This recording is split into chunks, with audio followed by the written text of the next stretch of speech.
അസ്സലാമു അലൈക്കും വറഹ്മത്തുള്ളാഹ്. 6ാം ക്ലാസ്സിലെ ഫിഖ്ഹിലെ അദ്ദർസു സാലിസ് മൂന്നാമത്തെ പാഠം അൽ കസ്റു വൽ ജംഅ്. കസ്റും ജംഉം. എന്താണ് കസ്റ്, ജംഅ് എന്താണ്? നമുക്ക് പാഠഭാഗം മനസ്സിലാക്കാം. ബിസ്മില്ലാഹിർ റഹ്മാനിർ റഹീം. ഹലാലായ യാത്രയിലെ നിസ്കാരത്തിന് ഇസ്ലാം ചില ഇളവുകൾ നൽകിയിട്ടുണ്ട്. ജംഉം കസ്റുമായി നിസ്കരിക്കൽ അതിലൊന്നാണ്. ഹലാലായ യാത്രയിൽ നമ്മൾ ഹലാലായ ദൂരയാത്രകൾ, അടുത്തേക്കുള്ള യാത്ര അല്ല, ദൂരയാത്രകൾ. ഇപ്പോൾ ഉംറക്ക് പോവുകയാണ് നമ്മൾ ഇവിടുന്ന് നാട്ടിൽ നിന്ന്, അതൊരു ഹലാലായ യാത്രയാണ്. അതുപോലുള്ള കച്ചവട ആവശ്യാർത്ഥമൊക്കെ പോകുന്നതൊക്കെ എന്താണ്? ഹലാലായ യാത്രകളാണ്. ആ യാത്രയിൽ എന്താണ്? നിസ്കരിക്കുന്നതിന് ചില ഇളവുകളൊക്കെ ഇസ്ലാം നൽകിയിട്ടുണ്ട്. അതിൽപ്പെട്ടതാണ് എന്ത്? ജംഉം കസ്റും. ളുഹറും അസ്റും ഒന്നിച്ചും മഗ്രിബും ഇശാഉം ഒന്നിച്ചും 2/1 സമയത്ത് നിസ്കരിക്കലാണ് ജംഅ്. അതായത് ളുഹറും അസ്റും ഒരുമിച്ചും, പിന്നെ മഗ്രിബും ഇശാവും ഒന്നിച്ചും. അതായത് ളുഹറിന്റെ സമയത്ത് അസ്ർ നിസ്കരിക്കാം, അസ്റിന്റെ സമയത്ത് ളുഹറും നിസ്കരിക്കാം. അങ്ങനെ രണ്ടും ഒരുമിച്ച് നിസ്കരിക്കാം. പിന്നെ മഗ്രിബിന്റെ സമയത്തേക്ക് ഇശാഇനെയും ഇശാഇന്റെ സമയത്തേക്ക് മഗ്രിബിനെയും കൂട്ടി ഒന്നിച്ച് നിസ്കരിക്കാം. ഓക്കെ, അതാണ് എന്ത്? ജംഅ് എന്ന് പറയുന്നത്. ഇനി 4 റക്അത്തുള്ള നിസ്കാരം 2 റക്അത്താക്കി നിസ്കരിക്കുന്നതാണ് കസ്റ്. അതായത് 4 റക്അത്തുള്ള ളുഹറും 4 റക്അത്തുള്ള അസ്റും നമ്മൾ ളുഹറിന്റെ സമയത്ത് നിസ്കരിക്കുകയാണ്. അപ്പം അത് 2 റക്അത്ത് വീതമായി നിസ്കരിക്കാം. അതിനാണ് കസ്റ് എന്ന് പറയുന്നത്. 4 റക്അത്തുള്ളതിനെ 2 റക്അത്ത് വീതമാക്കിയിട്ട് നമ്മൾ നിസ്കരിക്കുകയാണ് ളുഹറിന്റെ സമയത്ത്. അതിനാണ് കസ്റ് എന്ന് പറയുന്നത്. അപ്പോൾ ജംഅ് എന്ന് പറഞ്ഞാൽ 2 നിസ്കാരങ്ങൾ ഒരുമിച്ച് നിസ്കരിക്കുന്നതിന് ജംഅ് എന്ന് പറയുന്നു. പിന്നെ 4 റക്അത്തുള്ളതിനെ 2 റക്അത്താക്കി ചുരുക്കി നിസ്കരിക്കുന്നതിന് കസ്റാക്കുക എന്ന് പറയുന്നു. ഈ ജംആക്കൽ മുന്തിച്ച് നിസ്കരിക്കുക, പിന്തിച്ച് നിസ്കരിക്കുക എന്നീ 2 സമയത്തേക്ക് ആക്കുന്നതിന് മുന്തിക്കുക, പിന്തിക്കുക എന്നുകൂടി ഉണ്ട്. നമുക്ക് ബാക്കി ഭാഗം നോക്കാം. ജംഉം കസ്റിനും ചില നിബന്ധനകളുണ്ട്. ജംഉം കസ്റിനും ചില നിബന്ധനകളുണ്ട്. അപ്പോൾ നേരത്തെ പറഞ്ഞു ഹലാലായ യാത്ര ആവണം എന്നൊക്കെ. ഇനി അതിൽ തന്നെ എന്താണ്? ചില നിബന്ധനകളുണ്ട്. അതായത് ദീർഘയാത്രയായിരിക്കണം. അതായത് 2 മർഹല, ഏകദേശം 133 കിലോമീറ്റർ 133 കിലോമീറ്റർ ദൂരമുള്ള യാത്ര. അതായത് 2 മർഹല എന്ന് പറയും 133 കിലോമീറ്റർ ദൂരത്തിന്. അങ്ങനെയുള്ള ദൂരയാത്രയിലാണ് ജംഉം കസ്റും അനുവദനീയമാകുന്നത്. ഇനിയാ അനുവദനീയമായ യാത്രയാവുക, അതാണ് നമ്മൾ നേരത്തെ പറഞ്ഞ ഹലാലായത്. അനുവദനീയമായ യാത്രയാവണം. ഓക്കെ. പിന്നെ ലക്ഷ്യസ്ഥാനം അറിയണം. നമ്മൾ പോകുന്ന സ്ഥലം ഇന്ന സ്ഥലത്തേക്കാണ് എന്നൊരു നിഗമനത്തോട് കൂടിയിട്ടുള്ള യാത്രയാവണം. അപ്പോഴാണ് ജംഉം കസ്റും അനുവദനീയമാവുള്ളൂ. പിന്നെ താമസിക്കുന്ന നാട് വിട്ടു കടക്കുക. നമ്മൾ താമസിക്കുന്ന നാട് വിട്ടിട്ട് പോയിരിക്കണം. മനസ്സിലായില്ലേ?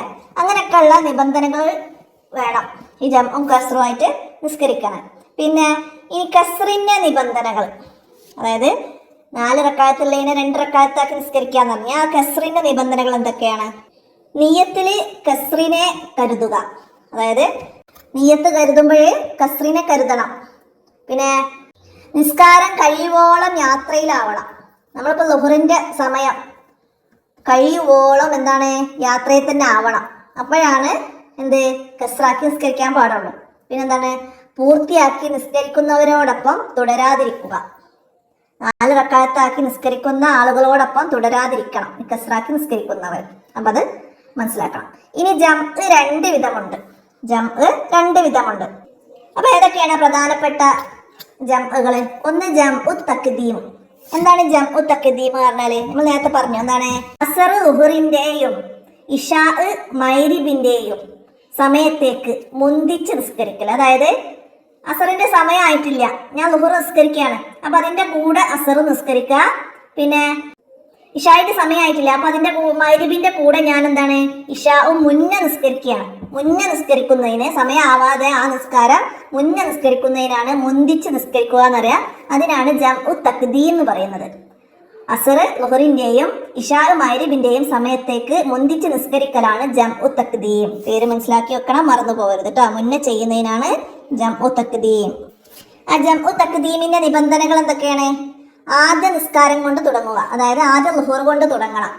പിന്നെ നമ്മൾ ളുഹർ അസറിൻ്റെതാണ് പറയുന്നത്. ആദ്യ നിസ്കാരം കൊണ്ട് തുടങ്ങണം. അത് ളുഹർ ആണെങ്കിൽ ളുഹർ, പിന്നെ മഗ്രിബിന്റെ സമയത്തേക്ക് ഇശായിനെ കൊണ്ടുവരാണെങ്കിൽ മഗ്രിബ് ആദ്യം. അപ്പൊ ആദ്യ നിസ്കാരം കൊണ്ട് തുടങ്ങണം. പിന്നെ ആദ്യ നിസ്കാരത്തിൽ രണ്ടാമത്തേതിനെ മുന്തിച്ച് ജംആക്കുന്നു എന്ന് കരുതണം. ആദ്യ നിസ്കാരത്തിൽ സലാം വീട്ടുന്നതിന്റെ മുമ്പായിട്ട് എന്ത് കരുതണം? അടുത്ത നിസ്കാരം ഏതാണോ ആ നിസ്കാരത്തെ ഞാൻ മുന്തിച്ച് ജമാക്കുന്നു എന്ന് കരുതണം. ആദ്യ നിസ്കാരത്തിൽ തന്നെ രണ്ടാമത്തെ നിസ്കാരത്തെ മുന്തിച്ച് ജമാക്കുന്നു എന്ന് കരുതണം. പിന്നെ അധികം ഇടവേളയില്ലാതെ രണ്ടും തുടരെയായി നിസ്കരിക്കുക. അധികം ഇടവേള വരരുത്, രണ്ടും തുടരെ നിസ്കരിക്കണം. പിന്നെ രണ്ടാം നിസ്കാരം തുടങ്ങും വരെ യാത്രയിലായിരിക്കണം. അതായത് നമ്മൾ ളുഹറിന്റെ കൂടെ അസറിനെ നിസ്കരിക്കുകയാണെങ്കിൽ ളുഹറിന്റെ സമയം കഴിയുന്നത് വരെ നമ്മൾ എന്ത് ചെയ്യണം? യാത്രയിലായിരിക്കണം. അതാണ് അവിടെ ജംആക്കി നിസ്കരിക്കാവൂ. മനസ്സിലായില്ല? അപ്പൊ മനസ്സിലാക്കാം. ഇനി ജംഉ തഖീർ, നമ്മളിവിടെ മുന്തിച്ച് ജംആക്കുന്നത് പറഞ്ഞു. അതുപോലെ ജംഉ തഖീർ എന്താണ്? പിന്തിച്ച് ജമാക്കൽ. ളുഹർ അസറിന്റെയും മഗ്രിബ് ഇശാഇന്റെയും സമയത്തേക്ക് പിന്തിച്ച് നിസ്കരിക്കൽ. അതായത് ളുഹറിന്റെ സമയത്തൊക്കെ നമ്മൾ യാത്രയിലാണ്. ളുഹർ ബാങ്ക് കൊടുക്കുന്നതിന് മുന്നേ തുടങ്ങിയ യാത്രയാണ്. അസറിന്റെ സമയം ആവാനായിട്ടുണ്ട്. നമുക്ക് ളുഹർ നിസ്കരിക്കാൻ എവിടെയും സൗകര്യവും ഒന്നും കിട്ടിയിട്ടില്ല. അപ്പോൾ നമ്മൾ എന്താണ്? ളുഹറിന്റെ സമയം കഴിയും മുമ്പ് മനസ്സിൽ നിയ്യത്ത് കരുതണം. ഞാൻ ഈ ളുഹർ നിസ്കാരത്തെ അസറിന്റെ കൂടത്തേക്ക് പിന്തിച്ച് നിസ്കരിക്കാൻ കരുതുന്നു എന്ന് നിയ്യത്ത് വെക്കണം. മനസ്സിലായില്ല? അപ്പൊ ളുഹറിനെ അസറിന്റെയിലേക്കും അതുപോലെ മഗ്രിബിനെ ഇശാഇന്റെ സമയത്തേക്കും നമുക്ക് എന്താ ചെയ്യാം?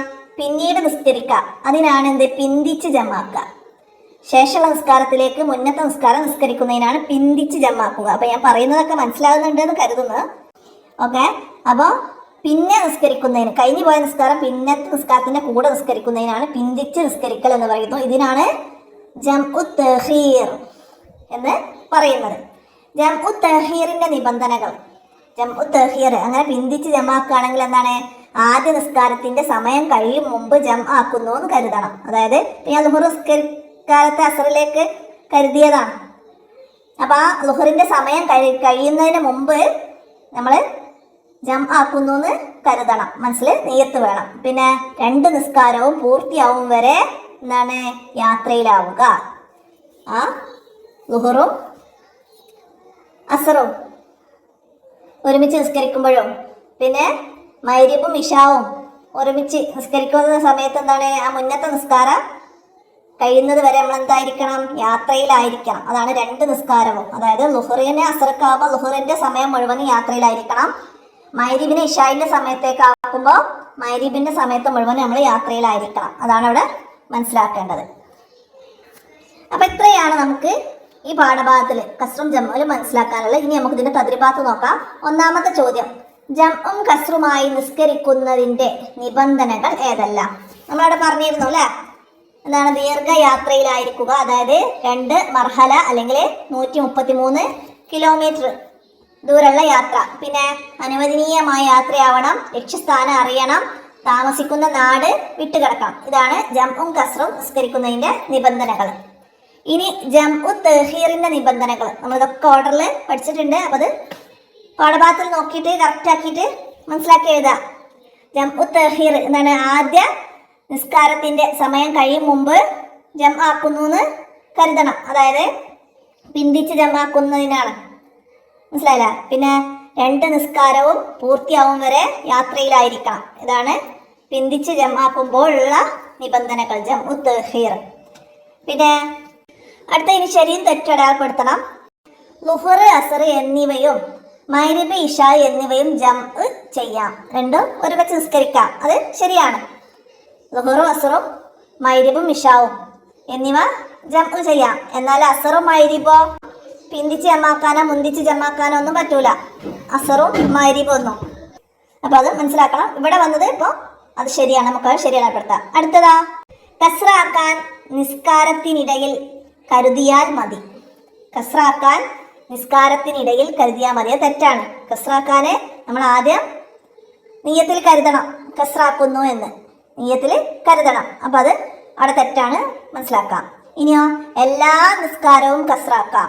എല്ലാ നിസ്കാരവും കസ്റാക്കാൻ പറ്റുമോ? ഇല്ല, തെറ്റാണ്. 4 റക്അത്തുള്ള നിസ്കാരങ്ങൾ മാത്രമാണ് കസ്റാക്കാൻ പറ്റുള്ളൂ. അപ്പോൾ അത് നമുക്കവിടെ തെറ്റടയാപ്പെടുത്താം. അപ്പോൾ അവിടെ എന്താ ശരി എന്നുള്ളതും കൂടി മനസ്സിലാക്കണം. 4 റക്അത്തുള്ള നിസ്കാരങ്ങളാണ് കസ്റാക്കുകയുള്ളൂ. എല്ലാ നിസ്കാരവും കസ്റാക്കാൻ പറ്റൂല. അതുപോലെ തന്നെ സുബ്ഹിന് ജംഉം കസ്റും ഇല്ല. സുബ്ഹിനെ മറ്റൊരു നിസ്കാരത്തിലേക്ക് ജംആക്കാൻ പറ്റൂല. പിന്നെ കസ്റും ഇല്ല. അപ്പം അതും ഇതിൻ്റെ കൂടെ മനസ്സിലാക്കാം. പിന്നെ നേരത്തെ പറഞ്ഞതുപോലെ മഗ്‌രിബിനെ അസറിലേക്ക് മുന്തിച്ച് ജംആക്കാൻ പറ്റില്ല. അസറിനെ മഗ്‌രിബിലേക്ക് പിന്തിച്ച് ജംആക്കാനും പറ്റൂല. അങ്ങനെ മനസ്സിലാക്കണം കേട്ടോ. അടുത്ത എന്താണ്? ശരിയുള്ളത് തിരഞ്ഞെടുക്കാനാണ്. ഇവിടെ ഒന്നാമത്തെ ചോദ്യം വന്നത് എന്താണ്? ജംഉം കസ്റും അനുവദനീയമാകുന്ന യാത്രയുടെ ദൂരം. ജംഉം കസ്റും അനുവദനീയമായ യാത്രയുടെ ദൂരം ഏതാണ്? അപ്പൊ നമുക്ക് അതിന് എന്താണ് ശരിയായി തിരഞ്ഞെടുക്കേണ്ടത്? 133 കിലോമീറ്റർ എന്നുള്ളതാണ് അതിൽ ശരി. അപ്പൊ നമുക്കത് ശരി അടയാളപ്പെടുത്താം. ഓക്കെ. അടുത്തതാ കസ്റ് എന്നാൽ എന്ത്? കസ്റ് എന്നാൽ എന്താണ്? 4 റക്അത്തുള്ള നിസ്കാരം 2 റക്അത്തായി നിസ്കരിക്കുന്നതിനാണ് കസ്റ് എന്ന് പറഞ്ഞത് അല്ലേ? അപ്പൊ നമുക്കതിൽ ടിക്ക് ചെയ്യാം. ഇനിയാ ജംഉ തഖ്ദീം എന്താണ്? എന്താണ്? മുന്തിച്ച് നിസ്കരിക്കലാണ് അല്ലേ? അപ്പോൾ അസറിനെ ളുഹറിലേക്ക് മുന്തിക്കുക, അതാണ് ജംഉ തഖ്ദീം. അപ്പം അത് ടിക്ക് ചെയ്യാം. അടുത്തത് നമുക്ക് എന്താ വരുന്നത്? താഴെയുള്ളവയിൽ ജംഉം കസ്റും അനുവദനീയമായവയും അല്ലാത്തവയും വ്യക്തമാക്കാനാണ്. അവിടെ ഒന്നാമത് വന്നത് 150 കിലോമീറ്റർ ദൂരമുള്ള ഹലാലായ യാത്ര. അതിൽ ജംഉം കസ്റും അനുവദനീയമാണ്. 150 കിലോമീറ്റർ ഉണ്ട് അല്ലേ? അതുകൊണ്ടത് അനുവദനീയമാണ്. 133 കിലോമീറ്ററിലധികമുള്ള യാത്രയിൽ നമുക്ക് ജംഉം കസ്റും അനുവദനീയമാണ്. അപ്പം അത് നമുക്കവിടെ അനുവദനീയമാണ് എന്ന് എഴുതാം. അടുത്തതാ 120 കിലോമീറ്റർ ദൂരമുള്ള രോഗിയായ ബന്ധുവിനെ കാണാൻ പോകുന്ന യാത്ര. അത് 120 കിലോമീറ്റർ ഉള്ളു. അപ്പോൾ അവിടെ ജംഉം കസ്റും അനുവദനീയമല്ല. ജംഉം കസ്റും അനുവദനീയമല്ല, മനസ്സിലാക്കാട്ടോ. അടുത്തതാ ഒരു മ്യൂസിക് പാർട്ടിയിൽ പങ്കെടുക്കാനായി 200 കിലോമീറ്റർ ദൂരമുള്ള യാത്ര. അത് ഹലാലായ യാത്രയല്ല. അതുകൊണ്ട് അവിടെ 200 കിലോമീറ്റർ യാത്ര ചെയ്താലും അതെന്താണ്? ജംഉം കസ്റും അനുവദനീയമുള്ള യാത്രയല്ല. അപ്പം അത് ഹറാമായ യാത്രയാണ്. അതുകൊണ്ട് അവിടെ ജംഉം കസ്റും അനുവദനീയമല്ല. അപ്പം ഇങ്ങനെയുള്ള ജംഉം കസ്റും അനുവദനീയമായ യാത്രകൾ മനസ്സിലാക്കാൻ 133 കിലോമീറ്ററും അതിൽ കൂടുതലുള്ള യാത്രക്ക് ഹലാലായ യാത്രയാണെങ്കിൽ ജംഉം കസ്റും അനുവദനീയമാണ്. രോഗിയെ കാണാൻ പോകലൊക്കെ ഹലാലായ യാത്രയാണ്. പക്ഷെ അത് 133 കിലോമീറ്റർ ദൂരമാവണം. അപ്പം അത് മനസ്സിലാക്കിയിട്ട് നമുക്ക് അടയാളപ്പെടുത്താൻ കഴിയണം. അപ്പം ഇത്രയാണ് നമുക്ക് പാഠഭാഗത്തിൽ വന്ന തദ്രിബാത്തുകൾ. ഇനി ഇതുകൊണ്ട് കൂടെ നമുക്ക് എന്താണ് എന്താണ് കസ്റ്, എന്താണ് ജംഉ തഖീർ, എന്താണ് ജംഉ തഖ്ദീം, ഇതൊക്കെ മനസ്സിലാക്കണം. അതൊക്കെ ഒന്ന് നമുക്കിവിടെ മനസ്സിലാക്കാം. അതൊക്കെ നമ്മൾ പാഠഭാഗം പറയുമ്പോൾ മനസ്സിലാക്കിയിട്ടുണ്ട്. അപ്പം അതൊക്കെ നിങ്ങൾ പാഠഭാഗത്തിൻ്റെ കൂടെ ഈ വോയിസ് കേട്ടിട്ട് അതൊക്കെ അടയാളപ്പെടുത്തി വെക്കണം. ഓക്കെ, നമുക്ക് നോക്കാം. എന്താണ് ജംഉ എത്ര വിധമുണ്ട്, ഏതല്ല? ജംഉ 2 വിധമുണ്ട് അല്ലേ? ജംഉ തഖീറും ജംഉ തഖ്ദീമും. ജംഉ തഖീർ എന്താണ്? പിന്തിച്ച് ജംആക്കുക. ജംഉ തഖ്ദീം മുന്തിച്ച് ജംആക്കുക. അപ്പോൾ അത് മീനിങ് മനസ്സിലാക്കാം. ഇനിയാ 2 വീതം എഴുതാനാണ്. എന്താണ്? കസ്റിന്റെ നിബന്ധനകൾ. കസ്റിന്റെ നിബന്ധനകൾ എന്തൊക്കെയാണ്? നിയ്യത്തിൽ കസ്റിനെ കരുതുക. പിന്നെ നിസ്കാരം കഴിയുവോളം യാത്രയിലാവുക. അതുപോലെ ജംഉ തഖ്ദീമിന്റെ കാരണങ്ങൾ എന്തൊക്കെയാണ്? അപ്പൊ അതൊന്ന് 2 എഴുതുക എന്നൊക്കെ പറഞ്ഞിട്ടാണ് ചോദ്യങ്ങൾ വരിക. അപ്പൊ നമുക്കതൊന്ന് 2 എഴുതാം. എന്താണ്? ആദ്യ നിസ്കാരം കൊണ്ട് തുടങ്ങണം. പിന്നെ 2ാം നിസ്കാരം തുടങ്ങുന്നത് വരെ യാത്രയിലായിരിക്കണം. അപ്പൊ അതൊക്കെ നമുക്കവിടെ പാഠഭാഗത്തു നിന്ന് മനസ്സിലാക്കാം. ഇനി നമുക്കവിടെ വ്യക്തമാക്കാം. എന്താണ്? ജം കസ്റ്, ജംഉ തഖ്ദീം, ജംഉ തഅഖീർ ഇതൊക്കെ എന്താന്ന് വ്യക്തമാക്കാം. എന്താണ്? ളുഹ്റും അസ്റും ഒന്നിച്ചും മഗ്രിബും ഇശാവും ഒന്നിച്ചും രണ്ടിലൊരു സമയത്ത് നിസ്കരിക്കലാണ് ജംഉ. ഇനി കസ്റ 4 റക്അത്തുള്ള നിസ്കാരം 2 റക്അത്താക്കി നിസ്കരിക്കലാണ് കസ്റ്. ജംഉ തഖ്ദീം അസ്ർ ളുഹ്റിന്റെയും ഇശാ മഗ്രിബിന്റെയും സമയത്തേക്ക് മുന്തിച്ച് നിസ്കരിക്കലാണ് ജംഉ തഖ്ദീം. ജംഉ തഅഖീർ ളുഹ്ർ അസ്റിന്റെയും മഗ്രിബ് ഇശാഇന്റെയും സമയത്തിലേക്ക് പിന്തിച്ച് നിസ്കരിക്കലാണ് ജംഉ തഅഖീർ. അപ്പൊ ഇത്രയാണ് നമുക്ക് ഈ ജംഉം കസ്റും എന്ന പാഠഭാഗത്ത് നിന്ന് മനസ്സിലാക്കാനുള്ളത്. അപ്പൊ ഓരോ ഭാഗങ്ങളും നന്നായി വോയിസ് കേട്ട് മനസ്സിലാക്കുക. നമ്മൾ ആ പാഠഭാഗത്തിലില്ലാത്ത കാര്യങ്ങളൊക്കെ പറഞ്ഞ് നിങ്ങൾക്ക് മനസ്സിലാക്കി തരുന്നുണ്ട്. അതുകൊണ്ടൊക്കെ മനസ്സിലാക്കി വീഡിയോ ഉപകാരപ്പെടുത്തുക. വീഡിയോ കൂട്ടുകാർക്കൊക്കെ ഷെയർ ചെയ്തെടുക്കുക. അസ്സലാമു അലൈക്കും വറഹ്മത്തുള്ളാഹി.